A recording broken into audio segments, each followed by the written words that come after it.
আমরা বেশিরভাগ মানুষই কমলা খাওয়ার পর তার খোসাগুলোকে অযত্নেই ফেলে দিই, অথচ যে জিনিসটিকে আমরা আবর্জনা মনে করি, প্রকৃতির কাছাকাছি থাকা পাহাড়ি মানুষেরা জানেন সেই সাধারণ খোসার মধ্যেই লুকিয়ে আছে অপূর্ব এক সুগন্ধের গল্প। প্রথমে কমলার খোসা থেকে সাদা অংশটি যত্ন করে আলাদা করে নেওয়া হয়, তারপর খোসাগুলোকে মেলে দেওয়া হয় উজ্জ্বল রোদের নিচে। সূর্যের কোমল উষ্ণতায় ধীরে ধীরে সেগুলো শুকিয়ে শক্ত ও মচমচে হয়ে ওঠে। শুকিয়ে গেলে খোসাগুলো ওখলিতে ভালোভাবে কুটে তৈরি করা হয় সূক্ষ্ম গুঁড়ো, আর সেই গুঁড়ো থেকেই ভেসে আসে মন ছুঁয়ে যাওয়া প্রাকৃতিক কমলার মিষ্টি সুবাস।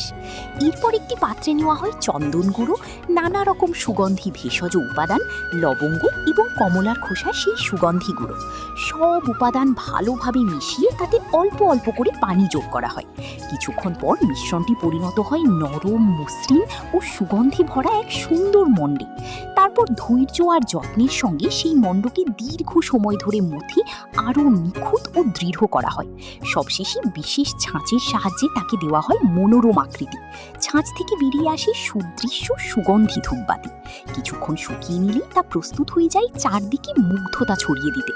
এভাবেই একটি সাধারণ কমলার খোসা, যা আমাদের কাছে হয়তো শুধুই ফেলে দেওয়ার জিনিস, প্রকৃতির স্নেহময় স্পর্শে রূপ নেয় সুগন্ধি ভরা এক অপূর্ব ধূপবাতিতে। প্রকৃতির এই অসাধারণ রূপান্তর আপনার ভালো লাগলে অবশ্যই লাইক করুন, আপনার মতামত কমেন্টে জানান।